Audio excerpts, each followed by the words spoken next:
What's up, guys? 1-1 yesterday. Still was a slight win because Georgia Tech hit on a pretty big money line price with that outright win as a huge underdog. So I do like that. The day started off nice with a nice kickoff to college football season with that outright win on Georgia Tech.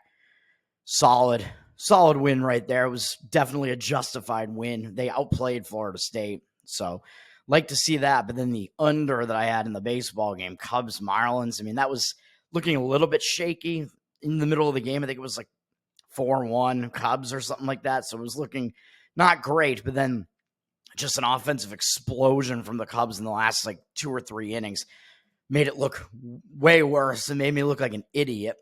So that's awesome. Move on to today. I'm not going to have any plays today, man. I just can't do it, even though it's going to be 3 out of 4 days where I just hate the baseball card. There's just nothing that I can really do about the way that I look at these. I'm just being extremely picky. I will say, I'll mention a couple of leans here. We do have, I looked at Arizona and Boston, my Red Sox, on the verge of getting swept here. So when you have a team on the verge of a sweep like Arizona, they could tend to get a little bit complacent, and the other team tends to get a little bit more pumped up to try to avoid that sweep. But I don't really want to jump in front of Arizona when they're on this hot streak like this. But Arizona does have a day off tomorrow. Then they have the Mets, who are that's a big National League matchup. So they might feel like, hey, we've already done what we need to do on this road trip here. We've had a pretty good road trip. We've already won the series against Boston. So the odds makers, the line, the market, is indicating on the Red Sox in that one. With the Red Sox, even though they're down from -135 to -130, I see tickets evenly split 50-50, but the cash 68% on the Red Sox. But the starting pitching matchup looks like it looks like it has the makings of a pitcher's duel with Merrill Kelly for the Diamondbacks. He came back, I think, off the DL or whatever not too long ago. Yeah, he's only made 2 starts since then. He actually hasn't been good. He has a 7.2 ERA since then. So maybe there is something wrong with him. So that would lead you to want to look at the Red Sox as well. And one of those starts, the worst one, was against Tampa, who are not a very good offense. So Kelly might not really fully be back yet, although on the season his stats are good. 3.63 ERA, 1.1 whip. And then the reason I'm staying away is that he has good numbers against the Red Sox in 36 at bats, a 194 batting average, 590 OPS against him. Whereas on the Red Sox side, they do have Tanner Houck, and he hasn't been as good either since he pitched in the All-Star game, and he did terribly in the All-Star game. And since then, he has not been good. He has a 4.18 ERA in the month of August, which isn't horrific, especially given the fact that all of those starts were against Texas and Houston, teams that can hit. But maybe he has returned to form a little bit because he's allowed 1, 2, and 2 earned runs in the last 3 of those starts. So he is still better recently than Kelly is. And he also has good numbers against Arizona in limited sample size, 24 at bats, 167 batting average, and 617 OPS. So the matchup, just specifically the starting pitching matchup against these opposing hitters, makes it look pretty even. So I was like, oh, does that mean we want to play an under? Yeah, probably not. But the side, I lean to the Red Sox just because they're trying to avoid the sweep here, and Houck is in better current form than Kelly is. So that is the way that I would look there, but I'm not actually going to do that. The market does look to be indicating on it. Toronto is in a spot where they're on the verge of a sweep over the Angels in a 4-game series. So they could be getting a little bit complacent because they play the Red Sox tomorrow. They start a series. And not only do they start a series, but it starts in the afternoon with that makeup game that everybody's talking about because the Red Sox now have Danny Jansen, is that his name?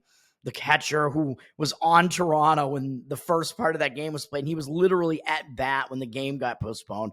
So his at bat is supposed to be the way that the game starts, although because of the game being resumed, I think you're required to pinch hit for him. But Jansen is now on the Red Sox, and he's going to start the game for the Red Sox at catcher, becoming the first Major League Baseball player to ever play for both teams in the same game, which is it's just so ridiculous. And not only that, but he's going to catch his own at bat that he didn't finish. It's just so ridiculous. So that's going to be the afternoon game. I'm actually going to the night game between Barrios and Pivetta. I'm the only Red Sox game I've been to this season. I used to go to a lot more games back in the day, but I used to be just religiously following the Red Sox for a long time, but now I've just kind of gotten away from it a bit, but I will be going to the night game tomorrow. But anyway, sidetracking there, Toronto is on the verge of the sweep. Playing the Red Sox is a big AL East matchup, so they might overlook Anaheim here in this final game of this series. After beating them 3 times, they might just kind of think, yeah, whatever. Tyler Anderson is pitching for Anaheim. He's got a 3.4 ERA, 1.21 WHIP, so it doesn't look too bad on the season, but against Toronto, his stats are pretty bad. In 55 at-bats, 309 batting average, and 959 OPS. So that just keeps me away. I just can't play on Tyler Anderson when he has numbers like that against Toronto. Otherwise, I would agree with the Anaheim side. Kevin Gausman actually has similar stats to him as far as the WHIP is concerned. Worse stats, really, on the season with a 4.24 ERA, 1.27 WHIP. He had a really bad start to the season, though, but then July and August, he's kind of returned to his old form with a 3.45 ERA in July, 3.28 in August so far. So he's been pitching better, although his strikeout walk ratio is actually bad in August, 14-10. But he has faced the Yankees, Baltimore, and Cincinnati, 3 of those starts. So not the easiest offenses to face. And he did face Anaheim for his best start there, shutting them out for 7 innings. But that also means that Anaheim just saw him. So they're going to be used to him, and it's a little bit of a disadvantage for Gausman coming into this one because he just faced Anaheim. So he might be at a little bit of a disadvantage because of that, and Anaheim does have good stats against him in 107 at-bats, 318 batting average, and 756 OPS. So it looks like both pitchers struggle against these opposing lineups. So the line on the total has moved down a little bit. So it looks like the market is not indicating on an over in this one, really, although the percentages actually are. The cash percentage is actually higher on the over. Toronto's gone down from minus 165 to minus 157, though, so I do see some strong market movement against Toronto. They got 70% of the tickets. They're obviously going to be public against a very bad Anaheim team, but Anaheim has 51% of the cash, so I do still agree with the Anaheim side due to the situation, but due to this pitching matchup, I just don't think I can do it, man. And Anderson did also just face Toronto, by the way, 2 starts ago. So both of these starting pitchers faced these opposing lineups 2 starts ago. And Anderson got smashed in that game and gave up 7 earned runs in 5 2/3 and walked 4 guys and struck out 8. So he didn't do well there. So both offenses could have an advantage here. So that's actually the type of game where I do actually tend to look for an over in that one. And now that I'm talking about that more, I almost kind of want to do it because both these pitchers have bad stats against these opposing lineups. They both faced these opposing hitters like very recently. Both bullpens are in good shape after yesterday, though, with both bullpens seeing very limited usage. A couple of deep starts yesterday from both sides here. Oh, man. I'm tempted to play an over here, though. And we might be getting a little bit of value on it just because both these pitchers don't have horrific stats on the season. But let me see here. Although Gausman has been pitching better recently, but because of the fact that they just faced each other, let me see. I'm going to look real quickly. It's possible I do actually want to play the over in this one. What can we get here?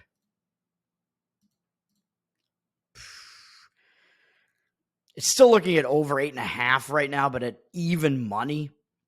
So I don't really see over 8s out there, although it looks like it's gone down from 8.5 juice to the under to 8 juice to the over. 77% of the tickets on the over, but 94% of the cash on the over. You can go over 8.5 at plus money. Yeah, I'm going to do it. I'm going to go over in this one. So let's do that. And then, so that'll actually be a play for me over in Anaheim, Toronto, as I look through the board more here. I like playing overs where the starting pitchers both have bad stats against the opposing lineups, and they both just saw this opposing lineup. So that is an angle I like to look at. So I am going to actually do that one. What else do we got here? It does look like the market is indicating somewhat on Pittsburgh, with Cincinnati down from -115 to -107 as a road favorite. 59% of the tickets and only 55% of the cash on Cincinnati after I believe Cincinnati won yesterday. So again, yesterday, the game that I was on was wrong, and a bunch of my leans were right. I had Cincinnati right. They won easily, 10-2. The under hit in St. Louis, Minnesota. The under did not hit in the San Francisco game. That was a low total. So, well, if you got 7, it was a push in that one. So maybe not that bad there. And then Cleveland did bounce back and win in that bounce back spot. The Red Sox did not. So, yeah, I mean, a couple of my leans got there and a couple didn't. But anyway, Cincinnati today, Nick Martinez is pitching for them, and I just don't think he's the better pitcher. I mean, his stats look pretty good on the season, but he is a converted reliever, and he's only been starting really since, I think, this month, basically, pretty much it. But he was good as a starter for the first 2 starts, and then he really backslid and had a couple of not as good starts, especially his most recent start against Toronto. So I actually don't know what we're going to get out of him, and his numbers against Pittsburgh are bad.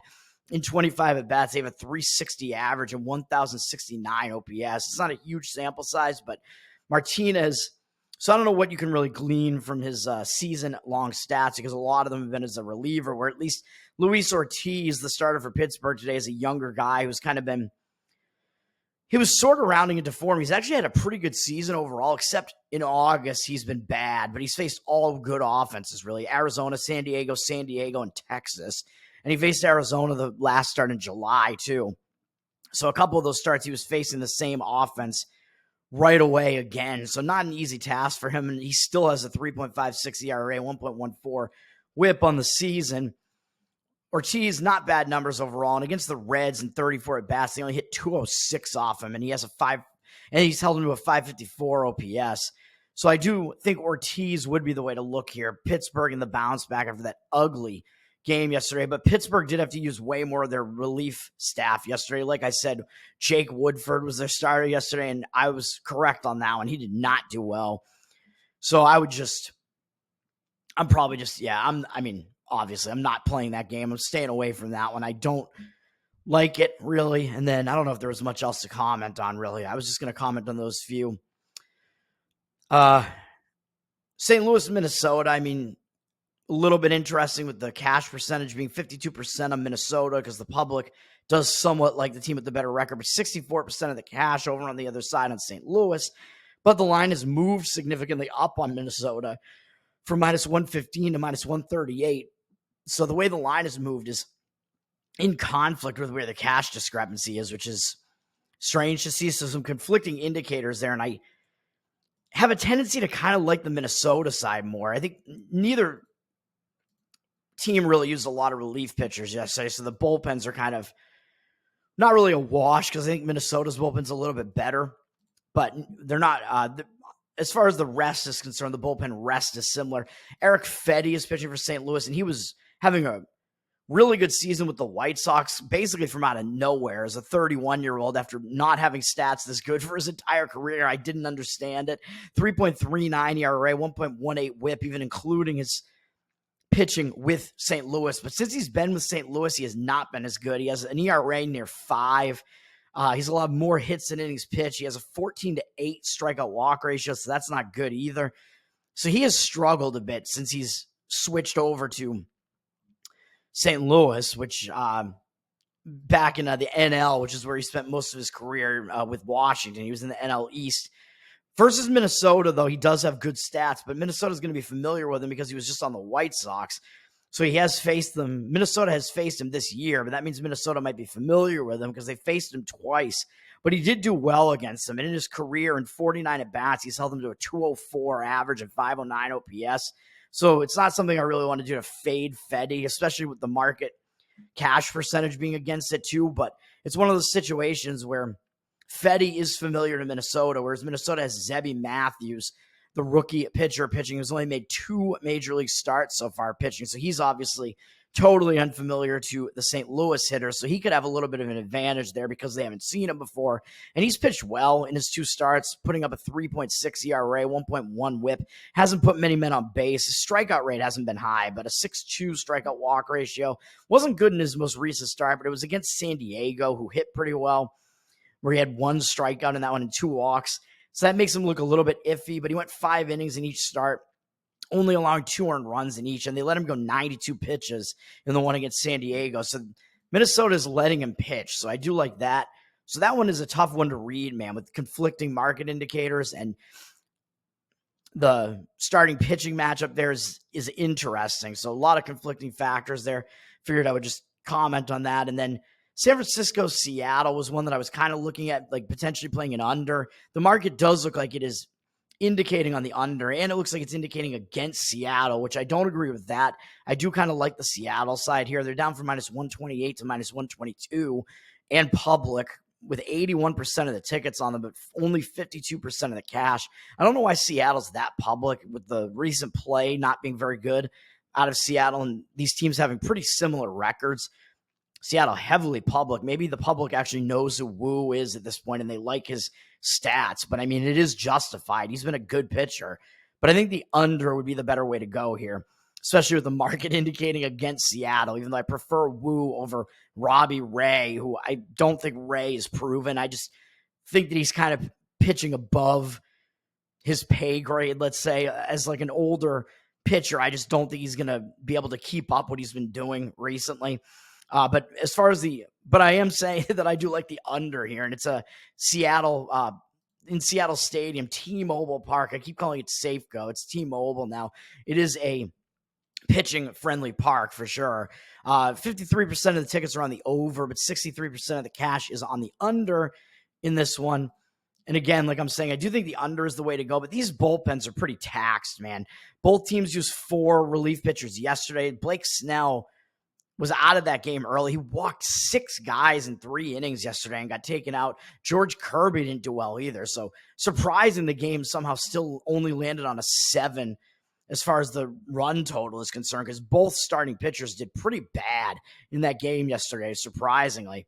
And I don't know if Snell got hurt or if they just took him out because he was not being successful. He actually didn't allow any hits, but he walked 6 guys and allowed 2 runs. It's just wild. I mean, that is something that Snell would do, really, though. He's hard to hit, but he is wild sometimes. And maybe he was just so wild they took him out because his pitch count wasn't that high.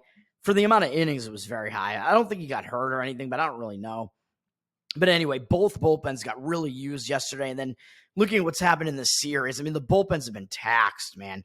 The previous game was a close, low-scoring game with a lot of bullpen usage there. Or no, excuse me. The previous game was the 6-5 game, so not as low scoring, but it was a close game that went into extra innings, excuse me. So the bullpen saw a lot of usage in that one too, especially on the Giants side.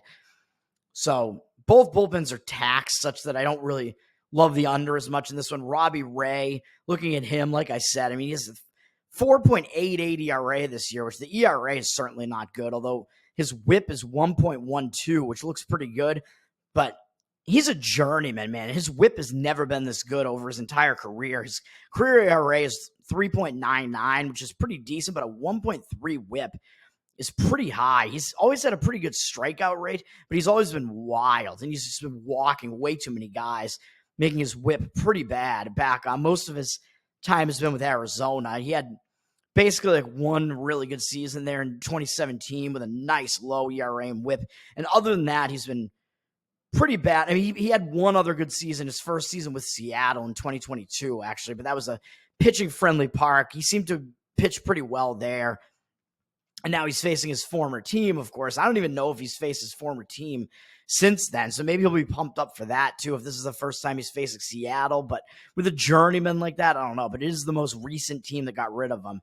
And against Seattle, they've seen him a lot, 91 at-bats, but he's held them to a 220 average, but also a 702 OPS because he's walked so many guys. He's walked 13 guys against them, but 9 of them are Justin Turner. That's insane. 9 walks to Turner alone. That is wild. And then Brian Wu, the more trustworthy pitcher, in my opinion, on the other side. 2.12 ERA and 0.83 whip. This guy is just not putting guys on base. His control has been really good with only 9 walks on the season. And that might indicate that he's putting too many pitches over the plate, but he's only got 61 strikeouts, so he's not really striking out a lot of guys, which is not what he does, but he's only allowed 58 hits in 80 and 2/3 innings pitched, so he's not being too hittable either and not walking guys. And he's just continuing to pitch really well with a 1.67 ERA this month, including starts against Philly and the Dodgers, where he didn't do badly in either of those either. He did pretty well in those. He has been pitching well, and against San Francisco, some of their guys haven't even seen him before, and we only have a 12 at-bat sample size, and he's held them to a 167 average and 536 OPS.